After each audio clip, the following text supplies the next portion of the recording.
Vuta ni kuvute kati ya shirikisho la soka nchini TFF pamoja na klabu ya Yanga linachukua sura mpya. Yanga wamesema wanaidai TFF fedha za zawadi ya ushindi wa kombe la shirikisho. TFF nao wametoa taarifa. Tunapenda kuthibitishia umma kuwa benki ya CRDB ndiyo mdhamini mkuu wa mashindano ya kombe la shirikisho la TFF na inatekeleza ipasavyo majukumu yake ya kimkataba. Kwa msimu wa mwaka 2023-2024 wa mashindano ya kombe la shirikisho la benki ya CRDB, benki hiyo ililipa fedha zote za kimkataba shilingi milioni 255 kwa ajili ya uendeshaji wa mashindano hayo.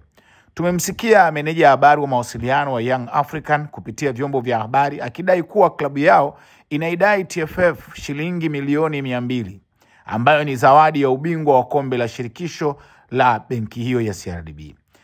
TFF wamesema wanapenda kutoa ufafanuzi kuwa TFF ndio inayoidai klabu hiyo. Young African iliomba kwa barua fedha zao za zawadi katika mashindano mbalimbali zikatwe kulipia malipo wanayotakiwa kulipa kwa TFF, ikiwemo ada za wachezaji wa kigeni. Hivyo, ili kutoendelea kusababisha sintofahamu kwa umma, tumeiandikia barua Young African kutuma kwetu mtaalamu wao wa fedha kesho saa 4 asubuhi kuhakiki deni la klabu hiyo akiwa na vielezo vyote katika ofisi za TFF.